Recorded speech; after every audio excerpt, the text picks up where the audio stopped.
I can't stay here anymore, Jake." The words hung in the air like gunpowder smoke, and I watched his weathered face harden into stone. Rain drummed against the cabin windows, each drop echoing the finality in my voice. Baby Sarah stirred in my arms, her tiny fingers clutching at my torn dress. "3 days, Emma," he said, his voice rough as sandpaper. "You've been here 3 days, and now you're ready to walk back into that storm." Before we embark on this incredible journey together, I have a small heartfelt favor to ask. Please subscribe to my channel. Give this video a thumbs up. It costs you nothing but means the world to me. And let me know in the comments which beautiful corner of the world you're watching from. Your support truly makes all the difference. His jaw clenched, and I saw something dangerous flicker in those steel gray eyes, something that made my breath catch and my heart hammer against my ribs. But let me take you back to how we got here, to that night when the Wyoming rain nearly killed us both, and a stranger's mercy changed everything. You see, some storms don't just bring rain, they bring reckoning. The stagecoach had broken down 15 miles outside Bitter Creek, leaving me and baby Sarah stranded with nothing but the clothes on our backs, and a letter that had turned out to be nothing but lies. The promised job, the guaranteed room and board, all of it smoke and mirrors from a man who'd disappeared with my last $20 the moment I'd arrived in this godforsaken territory. That October night, with Sarah burning with fever and the Wyoming sky opening like the wrath of God himself, I stumbled through the darkness carrying my dying child. Every step was a prayer. Every breath a plea to whatever deity might be listening to a desperate mother's heart.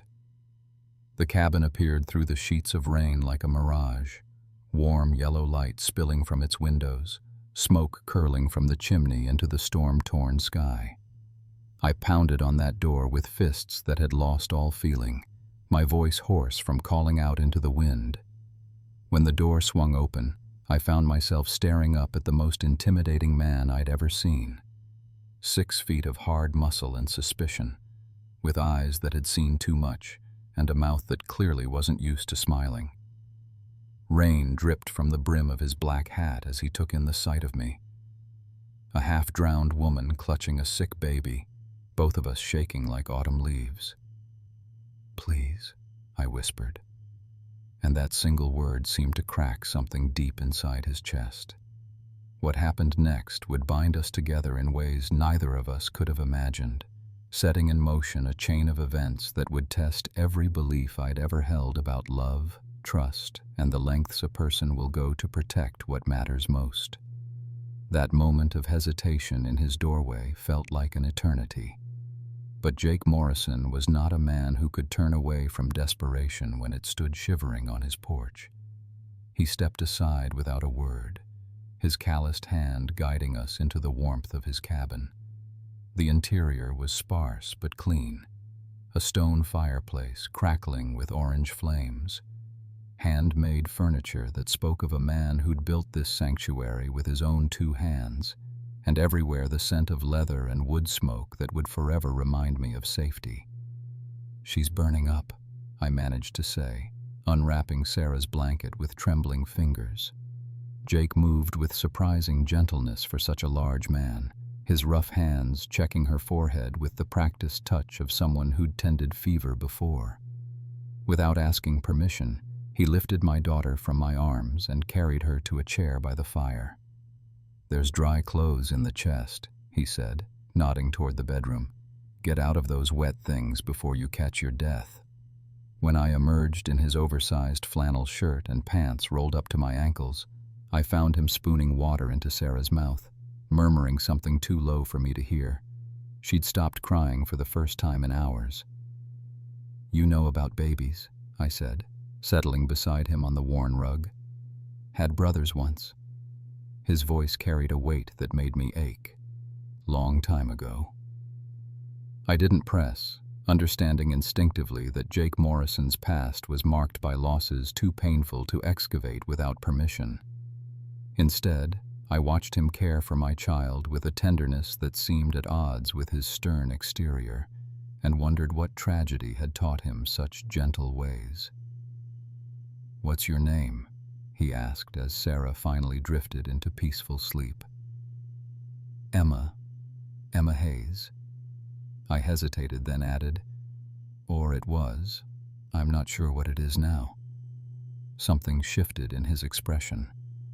Running from something? Someone. My stepfather. The words tasted bitter. "He sold me, Mr. Morrison. Sold me like cattle to pay his gambling debts. The man who was supposed to marry me took one look and decided I wasn't worth the price he'd paid."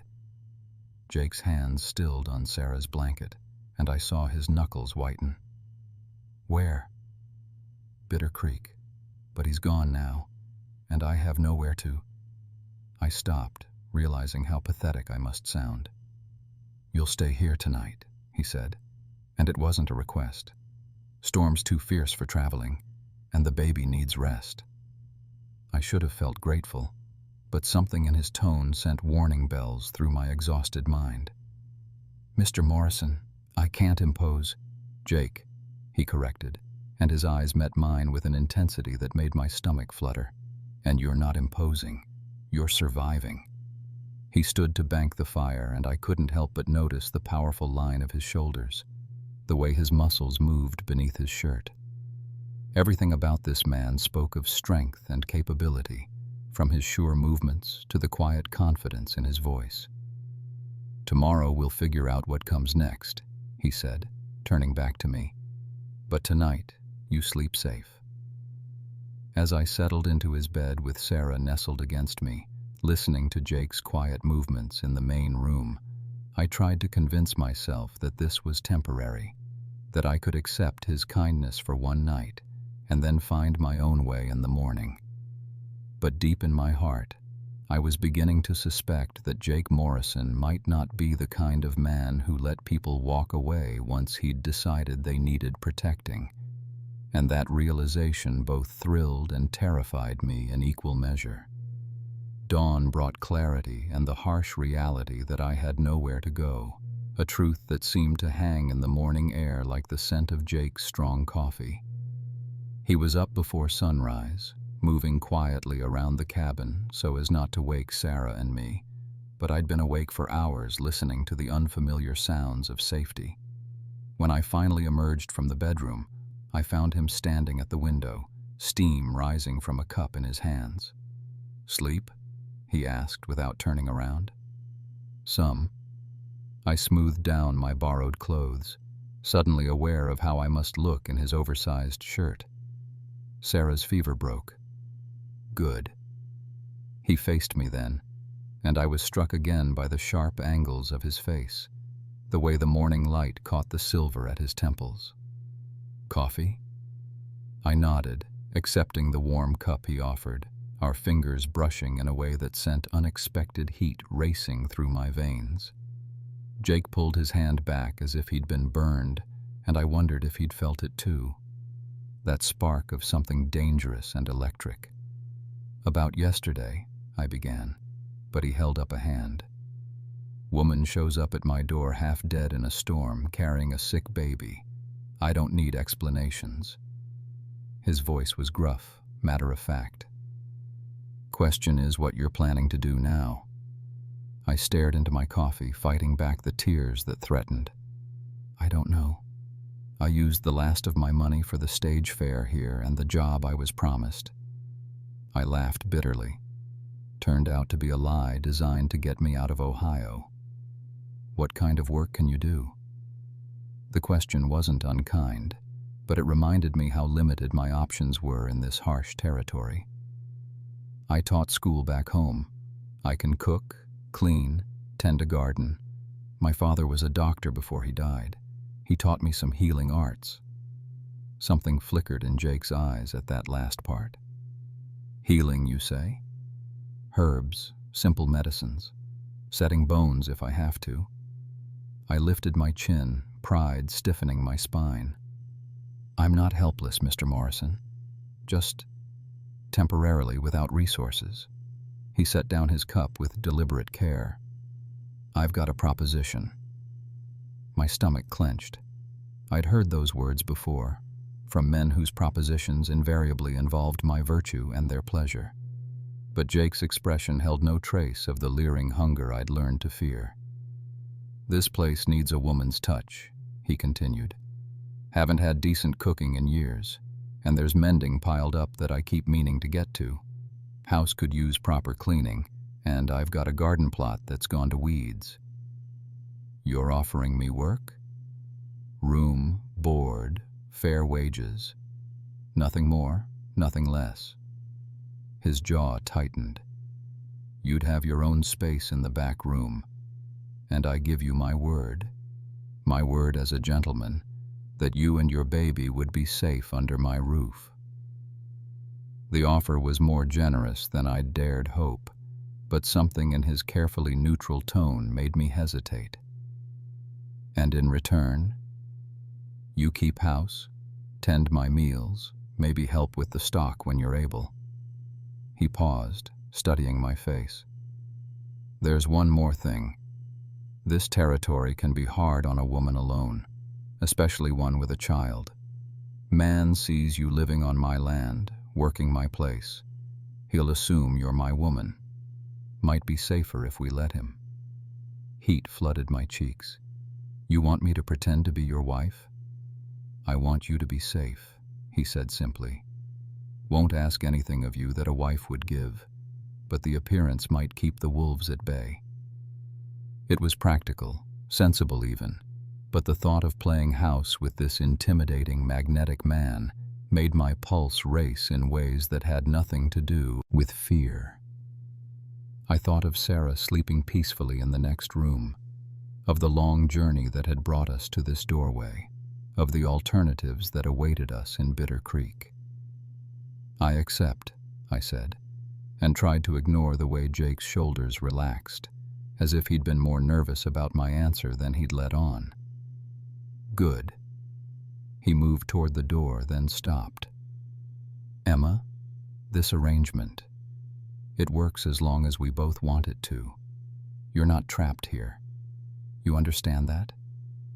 I nodded, though we both knew that in truth I was already trapped, not by his offer, but by the growing certainty that Jake Morrison was the kind of man a woman could spend her whole life trying to understand, and still never reach the bottom of his depths.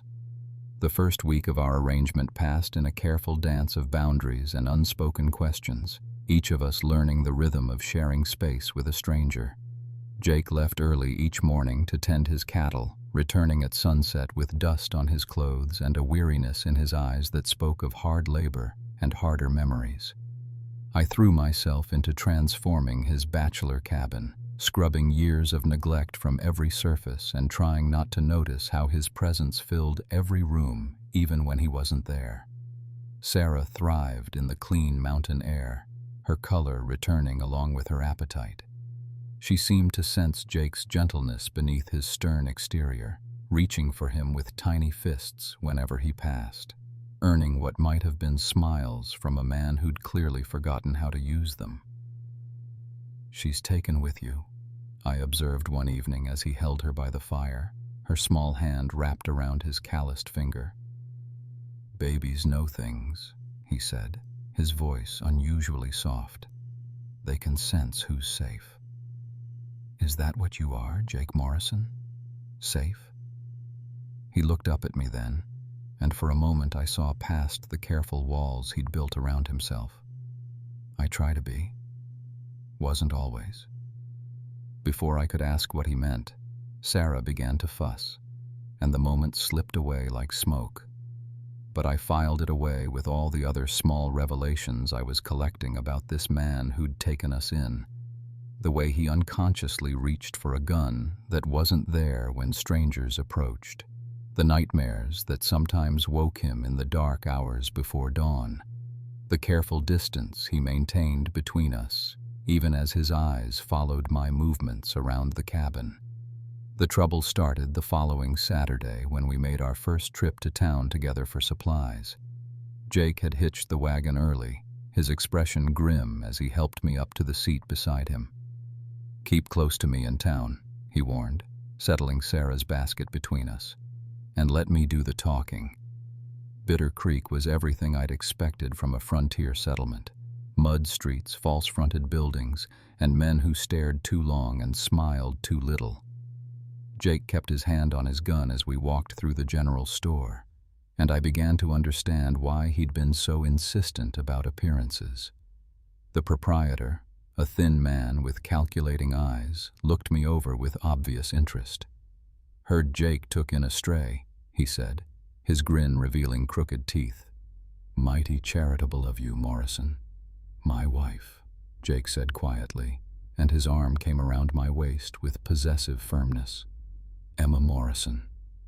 The lie rolled off his tongue so smoothly that I almost believed it myself, especially when his thumb began tracing small circles against my hip through the fabric of my dress. The touch was probably meant to convince our audience, but it sent shivers racing up my spine that had nothing to do with our charade. "Wife, you say?" The proprietor's eyes narrowed. "Funny, I heard tell she came in on the stage alone." "Honeymoon trip back east," Jake replied evenly. "Family wanted to meet the baby." His story was simple, believable, and delivered with just enough boredom to suggest he had no interest in discussing his personal affairs further. But I could feel the tension coiled in his muscles, ready for trouble.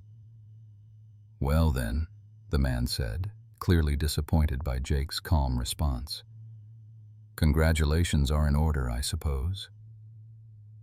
We finished our business quickly, Jake's hand never leaving my back as he guided me through the crowded store. It wasn't until we were back in the wagon, Sarah secure in my arms and Bitter Creek shrinking behind us, that I dared to speak. That felt like a test. "Everything's a test out here," Jake said, his knuckles white on the reins. "Question is whether we passed." I thought about the weight of his arm around me, the way he'd claimed me so easily in front of the whole store, and the strange thrill I'd felt at hearing myself called Emma Morrison. "Do you think they believed us?" He was quiet for so long I thought he wouldn't answer. Then, "Doesn't matter what they believe. What matters is that they know you're under my protection." But as we rode home through the gathering dusk, I couldn't shake the feeling that Jake Morrison's protection might come with a price I wasn't prepared to pay, and that I was already dangerously close to wanting to pay it anyway. Living in close quarters with Jake Morrison was like sharing space with a caged wolf. All coiled power and careful control, with something wild lurking just beneath the surface. I'd been in his house for 2 weeks when I first witnessed what that careful control was protecting me from. I was hanging laundry behind the cabin, Sarah sleeping peacefully in her basket, when 3 men rode up to the front porch. Their clothes were dusty from travel, their eyes hard as they called out for Jake. "Morrison, come on out. We need to talk." Jake emerged from the barn, his movements deceptively casual, but I could see the way his hand hovered near his gun. "Garrett," he said, his voice flat. "Thought you might turn up eventually." "Heard you took yourself a wife," the leader said, spitting tobacco juice into the dirt. "Real touching story about a reunion and such. News travels fast. It does when it don't ring true." Garrett's smile was all teeth and no warmth. "See, we asked around, and nobody remembers Jake Morrison having any family back east. Nobody remembers him having a wife at all." My breath caught in my throat, but Jake's expression never changed. Memory's a funny thing. People forget things they never paid attention to in the first place. Maybe so. Or maybe you're playing house with that pretty little teacher who came through looking for work. Garrett leaned forward in his saddle. Makes a man wonder what other lies you might be telling. The tension stretched tight as a bowstring, and I realized I was witnessing something much more dangerous than idle gossip. These men had come here with a purpose, and our fictional marriage was somehow standing in their way. "You boys lost?" Jake asked, and there was steel in his voice now. "This is private property." "Now, Jake, no need to be unfriendly. We're neighbors, after all." But Garrett's hand had moved to his gun. "Just wanted to congratulate you on your recent acquisition. Land and wife both so convenient." Understanding hit me like a physical blow. They wanted Jake's land, and our marriage, real or not, was somehow protecting it. But from what? And why did it matter whether I was truly his wife or just a woman seeking shelter? "Think it's time you moved on," Jake said quietly, "before someone gets hurt." "Oh, someone's going to get hurt," Garrett agreed, his mask of friendliness finally slipping. "Question is who and when." They rode off in a cloud of dust and implied threats, but Jake stood watching until they disappeared over the ridge. When he finally turned back to the house, his face was carved from granite. "Pack a bag," he said. "Essentials only." Fear shot through me. "Jake, what?" "They'll be back."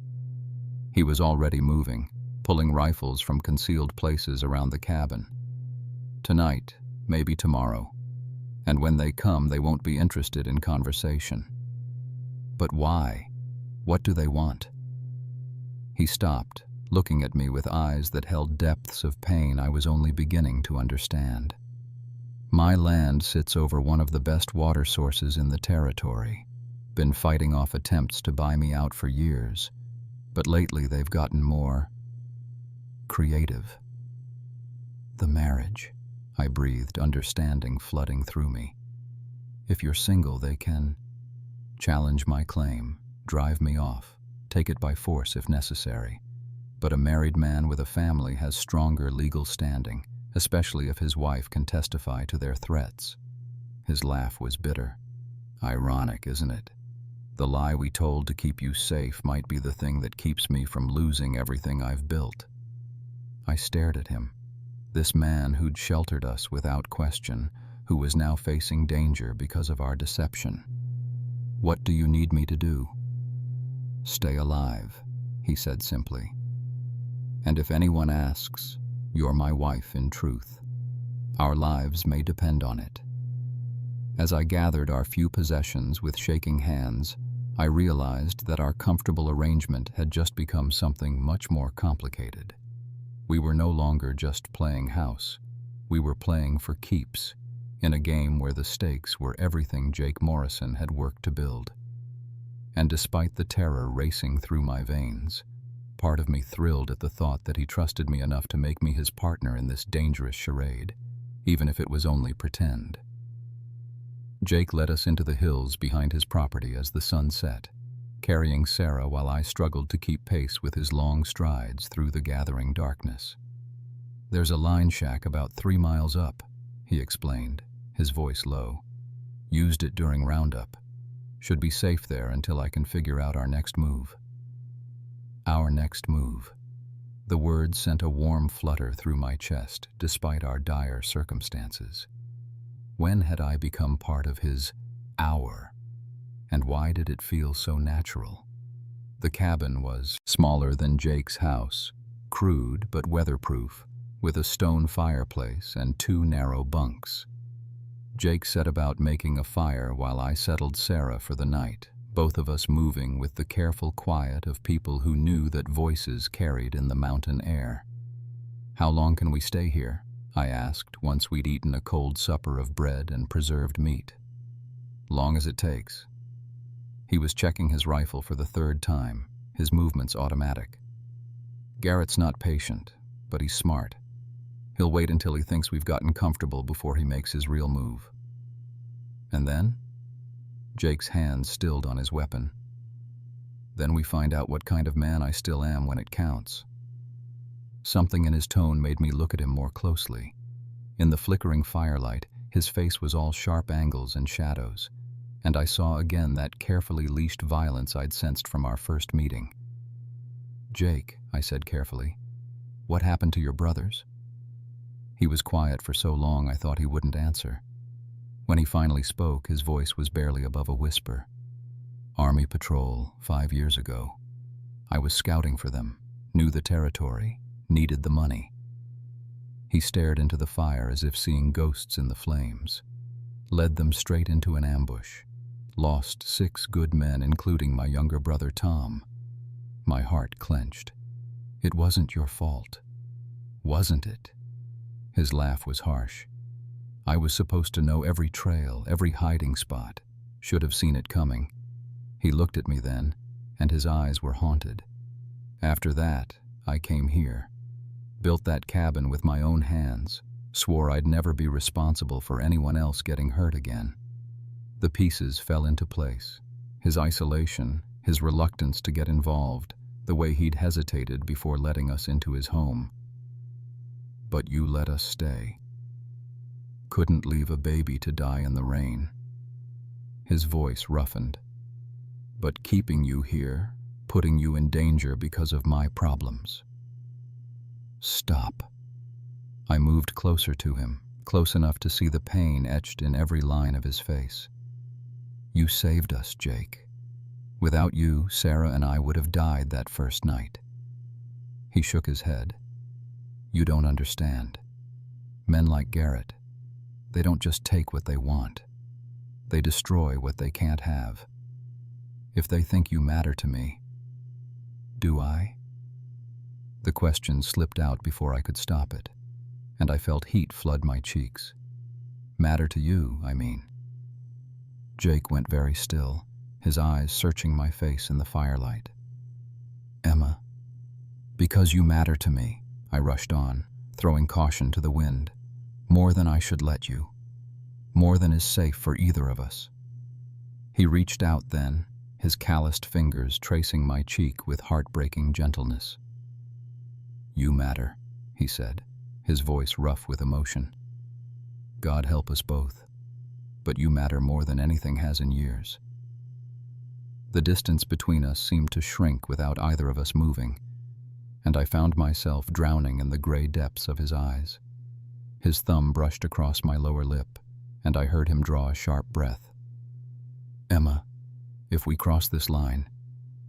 I know, I whispered. I know what it means. But before either of us could move, Sarah's cry cut through the charged air between us, and we sprang apart like guilty teenagers. As I tended to my daughter, I felt Jake's eyes on me, full of want and regret, and a hunger that matched my own. Outside, the wind picked up, rattling the cabin windows like fingers seeking entry. Somewhere in the darkness, danger waited with patient malevolence, and morning would bring decisions that could change everything. But for tonight, in this tiny sanctuary high in the hills, Jake Morrison had finally let me see the man behind the walls, and I knew there was no going back from what I'd discovered there. The attack came at dawn, just as Jake had predicted, but not in the way any of us expected. I woke to the acrid smell of smoke and Jake's urgent voice cutting through my dreams. Emma, wake up. We need to move. Now. The valley below us was ablaze, orange flames licking hungrily at the dry grass and racing toward Jake's cabin with terrifying speed. Even from our distance, I could see dark figures on horseback silhouetted against the firelight, watching their handiwork with satisfaction. They're burning you out, I breathed, clutching Sarah to my chest. Smart move. Jake's voice was grim as he stuffed supplies into a pack. Forces me to choose, save the cabin or keep you safe. They're betting I'll come down fighting mad and leave you unprotected up here. Will you? I found myself holding my breath, waiting for his answer. He turned to look at me then, his eyes fierce in the dim light. That cabin's just wood and nails. You're... He stopped, his jaw working as if the words were too dangerous to speak aloud. I'm what, Jake? You're everything I never knew I wanted, he said quietly. And I'll be damned if I lose you to prove a point about property. The confession hit me like a physical blow, stealing my breath and sending my heart racing. Before I could respond, he was moving again, shouldering his pack and rifle. There's another cabin about 10 miles north, closer to the mining claims. We'll hole up there until this blows over." And then, his smile was sharp as broken glass. "Then Garrett and I have a reckoning." The journey north was a nightmare of rough terrain and constant vigilance, with Jake stopping frequently to scan the horizon for pursuing riders. Sarah whimpered from the cold mountain air, and my legs burned from the unaccustomed hiking. But I didn't complain. I could see the tension in every line of Jake's body, the way his hand never strayed far from his gun. It was midday when we finally spotted the mining cabin, a sturdy structure built into the side of a hill with a clear view of the approach routes. But as we drew closer, Jake suddenly stopped, his arm shooting out to halt my progress. "Someone's here," he said, his voice barely audible. I followed his gaze and saw it. A thin ribbon of smoke rising from the cabin's chimney, too steady to be accidental. My heart sank as I realized we weren't the only ones who knew about this refuge. "Could be miners," I whispered hopefully. Jake shook his head, pointing to the horses grazing in the meadow below. "Those are Garrett's mounts. They got here first." We were trapped, caught between the burned valley behind us and our enemies ahead.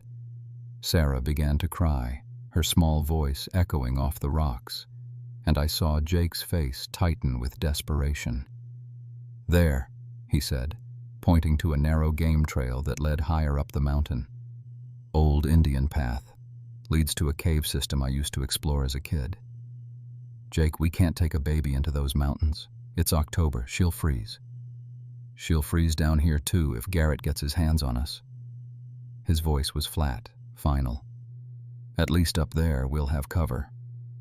As we began the treacherous climb, I couldn't help but think about the cruel irony of our situation. I'd come west looking for a new life, only to find myself fleeing through the wilderness with a man I was falling in love with and a child who depended on both of us for survival. But when Jake reached back to help me over a particularly difficult stretch of trail, his strong hand engulfing mine with reassuring warmth, I realized something that should have terrified me. I trusted him completely. Whatever came next, wherever this dangerous path led us, I would follow Jake Morrison to the ends of the earth if he asked me to. The question was whether either of us would survive long enough for that kind of trust to matter. Behind us, shouts echoed from the valley as our pursuers discovered our tracks, and Jake's pace quickened with deadly urgency. The real test of our partnership was just beginning, and failure meant losing everything we'd only just begun to build together. The caves Jake remembered from his childhood had become a labyrinth of shadows and whispered echoes, but they offered what we needed most: sanctuary and concealment from the men hunting us. Deep in the mountain's belly, Jake built a small fire in a natural chimney that would disperse the smoke, while I wrapped Sarah in every piece of clothing we had. The baby was too cold to cry, which frightened me more than her earlier tears. "She needs warmth," I said, my voice tight with worry. Without hesitation, Jake opened his coat and shirt, creating a warm nest against his chest. "Skin contact," he said simply, taking Sarah from my arms. "Learned it from a Lakota woman years back." Watching this hard, dangerous man cradle my daughter with infinite tenderness broke something open in my chest. The firelight played across his scarred shoulders, and I found myself wondering about each mark, each story written on his skin. "How do you know about babies?" I asked, settling beside him on the rocky floor. "Tom's wife had a little one before." He stopped, pain flickering across his features. "Before the ambush, I helped when I could." "What was her name?" "Sarah." His eyes met mine in the firelight. "Your daughter's named for my brother's child?" I nodded, unable to speak past the lump in my throat. In that moment, I understood that fate had been weaving our lives together long before that stormy night when I'd stumbled to his door. My baby girl carried the name of the child he'd lost, and somehow that felt like a promise, or perhaps a second chance at the family torn from him by violence. "Jake," I began, but he held up a hand, listening. Voices echoed from the cave entrance, distorted by stone and distance but unmistakably hostile. Garrett had found our trail. "They won't come in far," Jake whispered, passing Sarah back to me. "Men like that don't like enclosed spaces. But they'll wait us out, try to smoke us out or starve us out." "How long can we stay here?" "Long as we need to." His smile was grim. "These caves connect to a whole network. I know ways out they'll never find." But even as he spoke, I could see the calculation in his eyes. We had limited supplies, a baby who needed warmth and proper food, and enemies with time and patience on their side. This couldn't last indefinitely. "There's something else," Jake said, his voice dropping even lower. "Reason I really brought you here instead of trying to fight them straight up." I waited, sensing this was important. That marriage certificate we never signed. Turns out we might need it to be real. Legal real. He ran a hand through his dark hair. "Territory's changing, Emma. New laws about property rights, about what a single man can claim versus a married one. Garrett knows this. It's why he's pushing so hard now." "You want to marry me for your land?" The question came out sharper than I'd intended, hurt bleeding through despite my best efforts. "No." His answer was immediate, fierce. "I want to marry you because the thought of losing you is killing me. The land, that's just a practical benefit." My heart stopped, then began beating so hard I was sure the sound would echo through the caves and give away our position. "Jake, I know it's not ideal, proposing in a cave while men with guns hunt us like animals." His laugh was shaky. "But if we're going to do this thing, be partners for real instead of just pretending, then I need you to know what you're signing up for." "Which is?" He looked at me then with eyes that held no shields, no walls, just raw honesty and a vulnerability that took my breath away. "A man with more ghosts than a graveyard, more enemies than friends, and a tendency to protect what's his, even if it gets him killed." "And what do I get in return?" I whispered. "Everything I have to give," he said simply. "My name, my protection, my loyalty, my love, if you'll have it." The word hung between us like a bridge over an impossible chasm. Love. Not the practical arrangement we'd started with, not the convenient fiction we'd told the townspeople, but something real and dangerous and worth fighting for. From the cave entrance came the sound of men making camp, settling in for a siege. But here in the firelight, with my baby daughter sleeping peacefully between us, Jake Morrison had just offered me his heart, and I realized I'd been ready to give him mine from the moment he'd opened his door to strangers in the storm. "Yes," I whispered, and the single word seemed to transform everything about our situation from desperate flight to determined stand. Jake's eyes blazed with something fierce and possessive, and he reached for my hand, his calloused fingers intertwining with mine. "Emma Morrison," he said, testing the name. "Has a nice ring to it." "We still need a preacher," I pointed out, though my heart was singing with the rightness of it. "There's a circuit judge comes through the mining camps this time of year. Judge Patterson, fought in the same unit as my father during the Mexican War. He'll marry us legal if I ask." Jake's thumb traced circles on my palm, sending shivers up my arm. "Question is whether we can get to him without Garrett's boys putting bullets in us."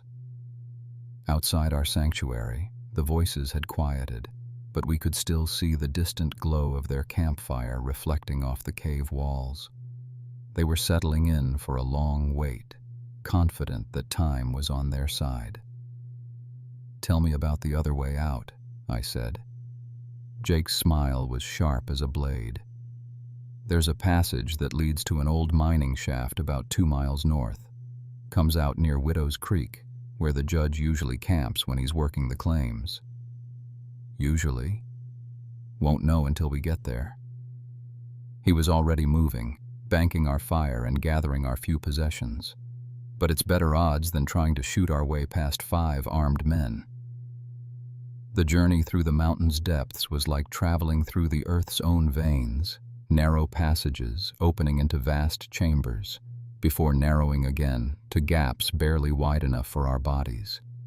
Jake led with sure steps, his memory of childhood explorations guiding us through the maze. Sarah remained blessedly quiet, lulled by the constant motion and the warmth of our bodies. But I could feel her growing lighter with each hour, a reminder that we were racing against more than just human enemies. Babies needed more than courage and determination to survive. "Jake," I said during one of our brief rest stops, "what if this doesn't work? What if we can't find the judge or Garrett's people are watching the creek?" He turned to face me in the narrow beam of his lantern light, his expression serious. "Then we keep running until we find another option. But Emma, I want you to know, whatever happens, these last few days with you have been worth every risk." I felt tears prick my eyes. "Even if it costs you everything?" "Everything I had before was just existence. This, you, Sarah, the feeling that I'm fighting for something that matters again. This is living." He cupped my face in his hands. "I'd rather have 1 week of real life with you than 50 years of the empty shell I was before." The truth in his words settled deep in my bones, and I realized that somewhere in our flight through the darkness, we'd moved beyond practical arrangements and mutual protection. We were no longer 2 desperate people clinging to each other for survival. We were choosing each other, deliberately and completely. "I love you, Jake Morrison," I said, the words echoing off the stone walls like a declaration of war against fate itself. His answer was a kiss that tasted of hope and defiance, gentle and fierce all at once. When we broke apart, both breathing hard, I could see a new determination in his eyes. "Then let's go claim our future," he said.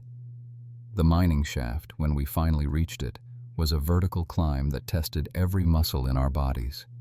Jake went first, carrying our supplies and creating handholds, then hauled me and Sarah up with a rope fashioned from our combined clothing.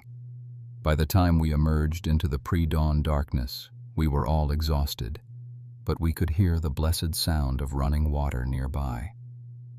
Widow's Creek stretched before us in the moonlight, and there, camped on its banks like an answer to prayer, was a small tent and the hobbled horses of Judge Patterson's traveling court. "Think he'll perform a wedding at 4 in the morning?" I asked, trying to keep my voice light despite the magnitude of what we were about to do. Jake's grin was the first truly carefree expression I'd seen from him. "Let's find out if Judge Patterson still owes the Morrison family a favor."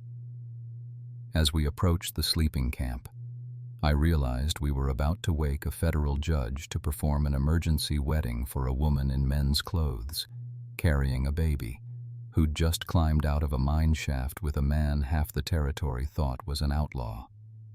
Somehow, that seemed perfectly appropriate for how this strange courtship had begun. Judge Patterson was indeed awake, sitting by his campfire with a cup of coffee and a leather-bound book, as if he'd been expecting us to emerge from the earth at precisely this ungodly hour. "Jake Morrison," he said without looking up from his reading. "Heard you were dead." "Reports of my demise were greatly exaggerated," Jake replied, his hand steady on his gun despite his casual tone. "Judge? And you'd be the young lady causing such a stir." Patterson finally raised his eyes to me, taking in my appearance with judicial assessment. Emma Hayes, according to the stories, though I suspect that's about to change. My cheeks burned, but I lifted my chin.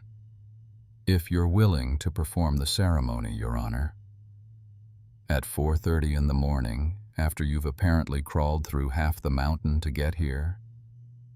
Patterson's weathered face cracked into a smile.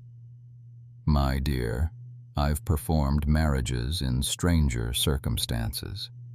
The question is whether this union is being entered into freely or under duress. Freely, Jake and I said in unison, then looked at each other with something approaching wonder. And the child? Patterson nodded toward Sarah, who'd chosen that moment to wake and announce her hunger to the world.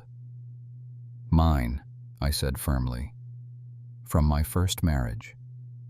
The lie came so easily it surprised me, but Patterson simply nodded as if he'd expected nothing else. Then let's make this official before Garrett's boys figure out where you've gone. The ceremony was brief, practical, and conducted by firelight beside a mountain creek with Sarah as our only witness.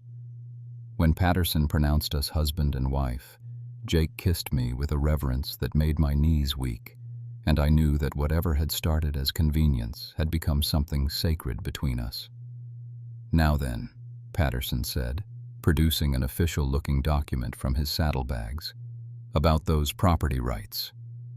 The marriage certificate was signed, sealed, and filed in the territorial records within minutes, transforming our desperate gambit into legal reality. But as Patterson packed his things to leave, his expression grew grave. Jake, you know this won't end here. Garrett's not the type to accept defeat graciously. I know. Jake's arm tightened around my waist.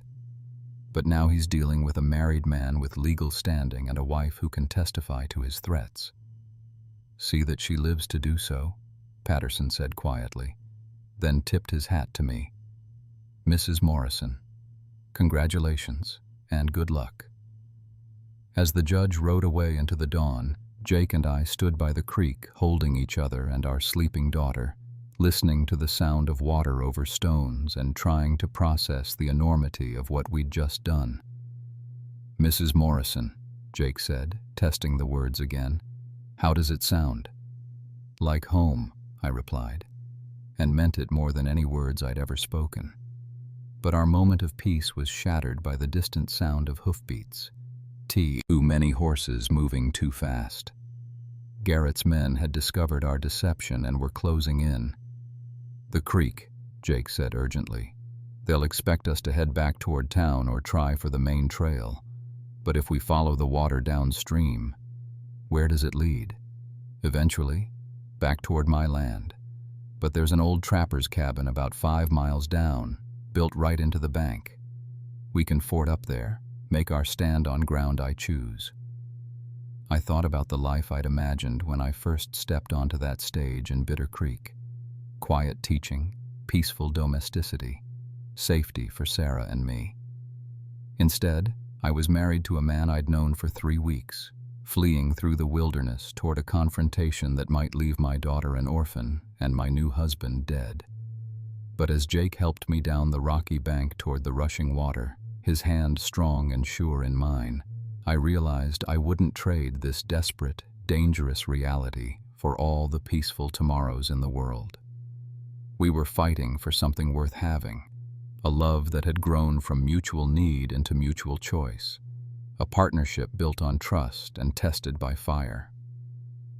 Jake, I said as we began picking our way along the creek bed, whatever happens at this cabin, I want you to know that I choose this. I choose us. His smile lit up the gray dawn like sunshine breaking through storm clouds. Then let's go home, Mrs. Morrison.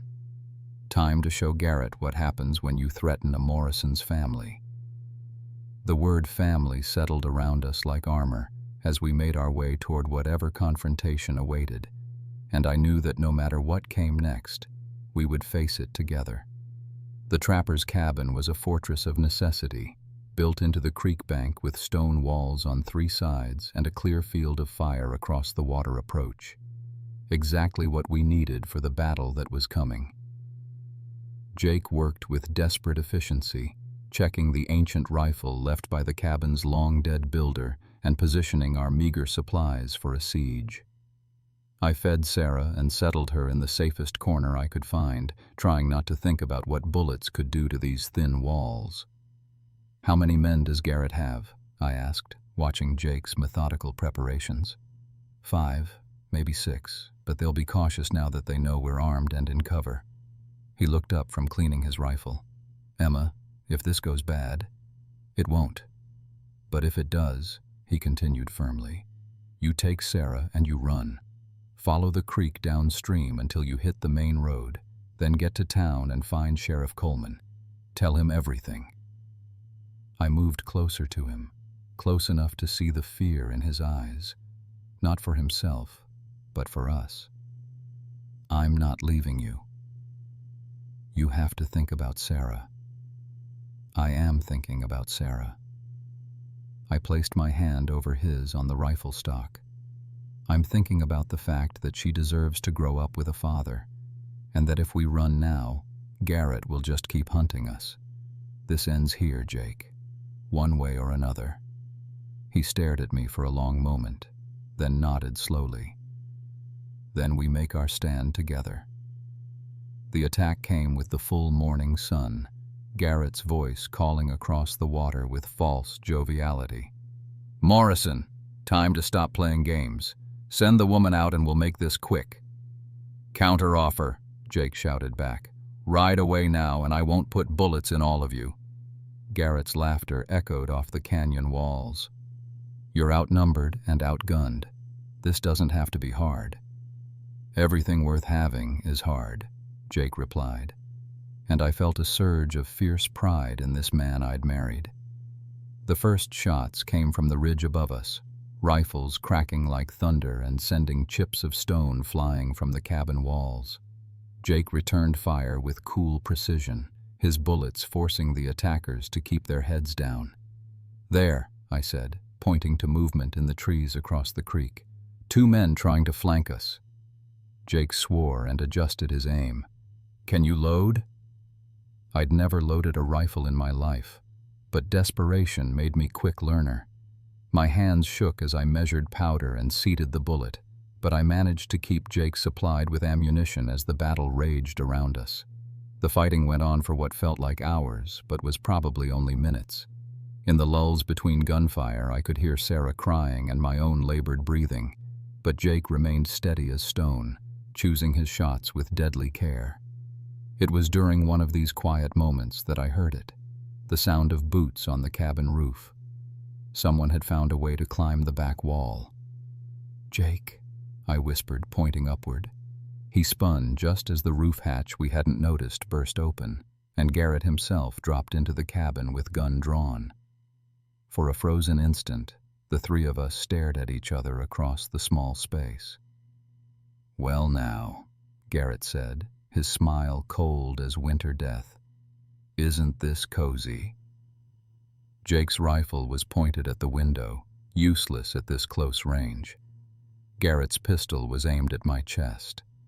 The mathematics of the situation were brutally simple. "You're going to put that rifle down, Morrison, and then we're going to have a little chat about property rights and the price of stubbornness." But Garrett had made one crucial mistake. He'd underestimated the woman he'd dismissed as merely a prize to be won or lost. While his attention was fixed on Jake, I was already moving, my hand closing around the heavy iron poker beside the fireplace.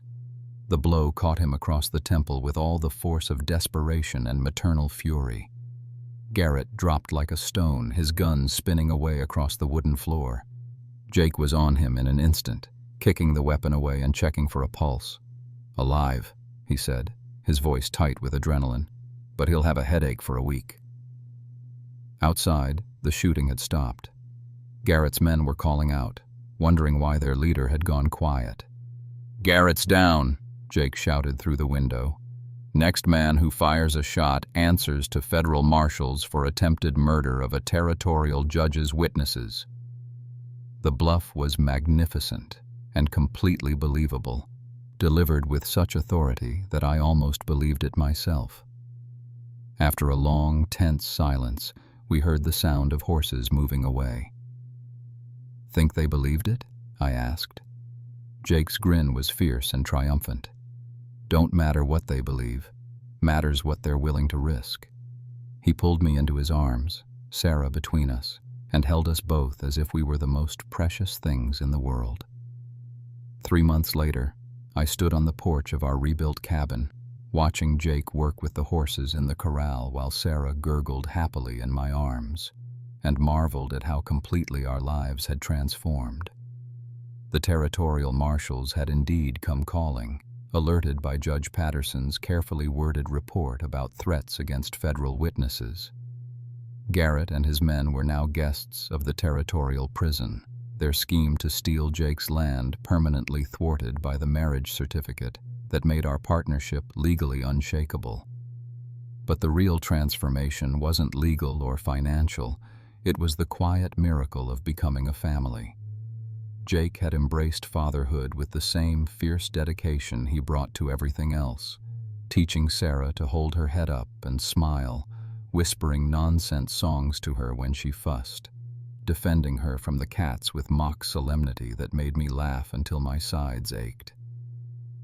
"You're going to spoil her," I called out to him now, watching him pause in his work to wave at the baby.